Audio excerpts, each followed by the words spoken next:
quisiera preguntarle respecto de esta resolución de la Suprema Corte de Justicia de la Nación, donde se determina que las declaraciones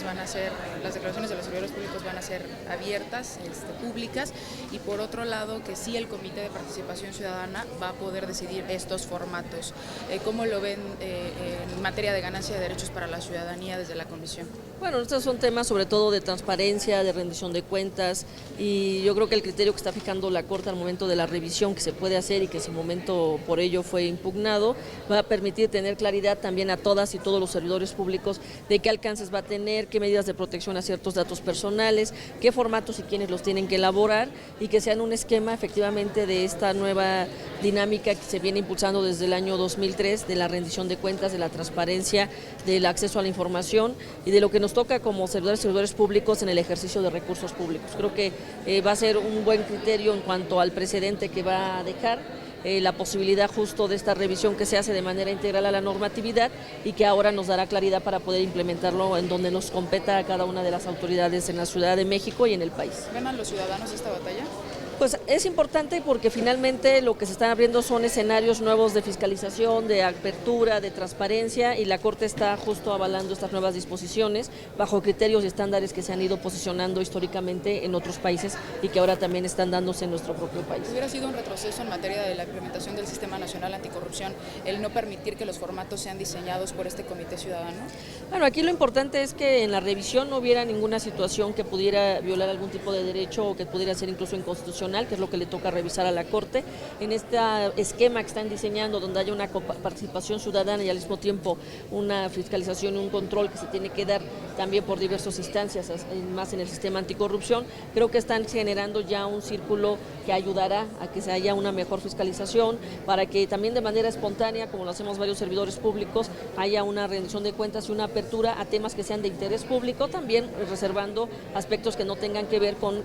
la actividad pública que se tenga. Pero creo que este criterio que acaba de fijar la Corte, pues finalmente confirma que hay esta apertura, que hay esta posibilidad ahora de conquistas que se han estado dando en materia de derecho a la información en el sentido más amplio. Doctora, lo del caso de la mujer esta que se suicidó con sus hijos, ¿cuál es la posición de la comisión? Nosotros abrimos queja en su momento, se verificó la actuación de la propia Procuraduría. En cada uno de los actos vimos que no había situaciones u omisiones que pudieran tener respecto a la verificación que hicieron y en su momento la no determinación de responsabilidad hacia el padre. En su momento acompañamos también hasta la diligencia donde se hizo el tema de la guardia y custodia. La persona siempre estuvo asesorada de diversos abogados y le notificamos que en su momento nos quedamos justo hasta ese momento en el que simplemente estaban revisando quién iba a tener la parte de la guardia y custodia y el régimen de visitas. En ese momento la señora se le notificó que no teníamos nosotros algo que aclarar respecto a lo que había hecho tanto Procuraduría. Nosotros en materia de tribunal estamos limitados a cuestiones jurisdiccionales, simplemente revisamos que no hubiera una violación al debido proceso hasta esa etapa y finalmente se le notificó a la señora que cerrábamos la queja porque no teníamos elementos hasta ese momento. Ya posteriormente lo que se vino dando, ya no tuvimos nosotros ningún tipo de reporte por parte de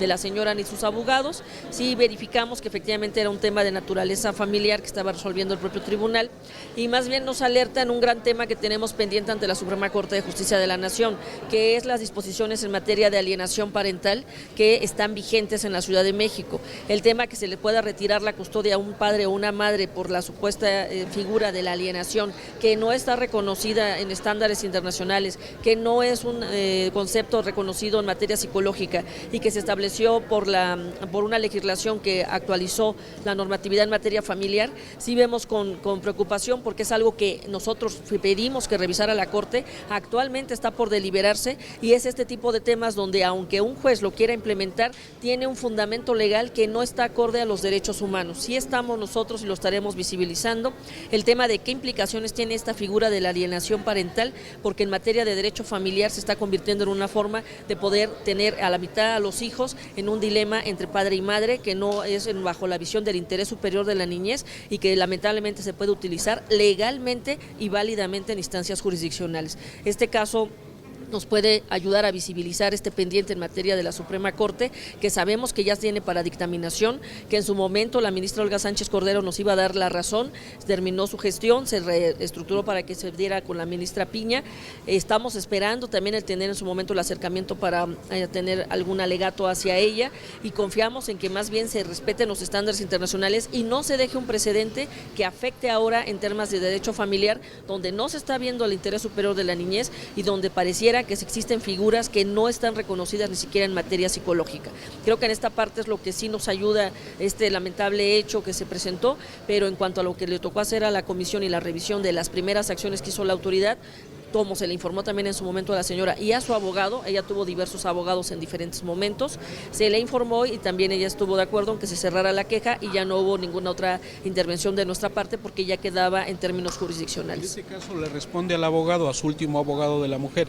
que la Comisión de Derechos Humanos de la Ciudad de México sí respondió en su momento a como tenía que ser. Nosotros efectivamente, y más bien en este caso lo importante es que nosotros no podemos sustituir lo que dejan de hacer las defensas o los abogados respecto a asuntos que tienen que ver con naturaleza jurisdiccional. A nosotros los que nos compete es revisar la actuación de la autoridad si hubiera alguna omisión. En el caso de la Procuraduría, que abrió las investigaciones respecto al presunto abuso, nosotros revisamos todo el estándar, en su momento la actuación de la autoridad, y no tuvimos nada de qué pronunciarnos. E incluso si el abogado hubiera tenido alguna situación de alguna omisión por parte de la comisión, hubiera podido acudir a la Comisión Nacional a que revisara nuestro trabajo. No fue así, tan así que se le notificó a la señora en presencia de su abogado y estuvieron de acuerdo en que se cerrara el acompañamiento que llevábamos nosotros hasta la etapa intermedia de su propio juicio. Y recordar que ya en lo jurisdiccional, pues sí es una responsabilidad del tipo de defensa que lleve cada abogado, el agotar cada una de las instancias que correspondan para darle una mejor atención a su propio cliente. Y en el caso de la comisión, en materia jurisdiccional, estamos limitados, no nos metemos nosotros a determinaciones ni probatorias ni de criterio que tenga la propio tribunal, pero por eso es importante revisar las leyes vigentes, y la ley vigente de alienación parental es la que actualmente la Corte tiene en revisión y esperamos que sí tenga una visión de derechos humanos, porque si no, sí va a impactar en juicios familiares donde la comisión no va a poder tener un pronunciamiento porque los jueces van a actuar conforme a derecho, pero un derecho que no trae visión de derechos humanos. He insistido a la Suprema Corte que este caso nos sirva de ejemplo como sociedad, como autoridad. Más bien que ya nos determine la controversia que tenemos nosotros justo contra la ley que maneja la alienación parental. No está ayudando a un equilibrio que tenga que ver con el interés superior de la niñez y no está ayudando también a estos ejercicios que se hacen entre padre y madre donde quedan en medio las niñas o niños, y esa figura, insisto, no existe incluso en las determinaciones que se hizo en materia psicológica y se está usando como una figura válida para poder determinar la guarda, custodia o incluso la patria potestad de niñas y niños. Sí es importante que la Corte se pronuncie y que no deje un precedente que permita que se abra una situación donde se criminalice ahora padre o madre y que se utilicen figuras que ni siquiera tienen un reconocimiento técnico, psicológico, que ayude a equilibrar lo que es una relación de familia, que es específicamente lo que más se tiene que proteger en una sociedad como la nuestra. Sobre la Constitución de la Ciudad de México, ¿ya recibió alguna respuesta sobre la amicus curiae?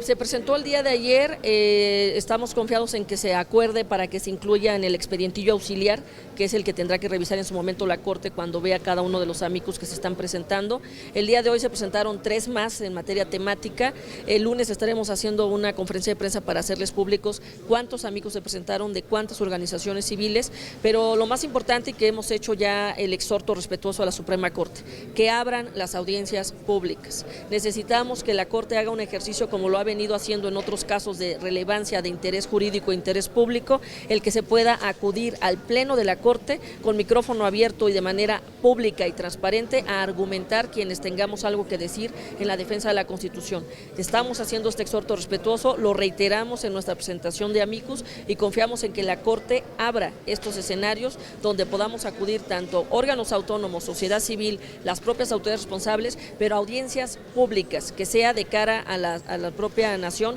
porque lo que se determine en este caso sí va a ser un precedente en materia de derechos humanos y en materia de autonomía y soberanía de la Ciudad de México. No es un tema menor y confiamos que en este caso la Corte tenga el criterio que ha seguido en otros casos similares de abrir el debate y que sea público lo que se vaya a argumentar ante la propia Suprema Corte. En cuestión de línea 7, doctora, ¿Ya volvieron los vecinos?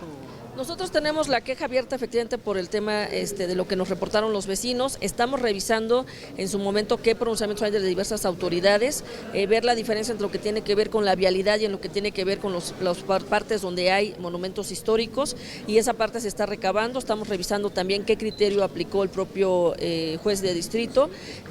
También ver en su momento qué impacto tiene una suspensión de una obra que podría ser de interés público, pero en nuestro caso lo que revisamos siempre es que no haya una afectación a seguridad jurídica, o sea, que se tenga todo como corresponde, a impacto al medio ambiente, donde aunque se retiren árboles haya toda una programación de cómo restaurar y restituir en su momento, y el derecho a la información en todo el trayecto respecto al impacto que tiene la obra, el beneficio que va a dar a la propia comunidad y las medidas atenuantes que se tomen mientras se lleve a cabo la misma. Esa parte la estamos documentando y en este momento pues, estaríamos revisando también esta nueva información para ver si efectivamente tanto el INAH u otras instancias se pronunciaron o en qué términos, y si efectivamente la vialidad se considera una situación de restricción histórica o más bien es lo que acompaña la vialidad, que efectivamente tendrá que tener medidas adicionales para que no se impacte en su imagen y en lo que tiene que ver en el tránsito de estos vehículos. ¿A dónde van a remitir todo esto? El documento que ayer anunció Granados, que le hizo llegar tanto el juez como Secretaría de Obras, ¿ustedes no tienen de esto?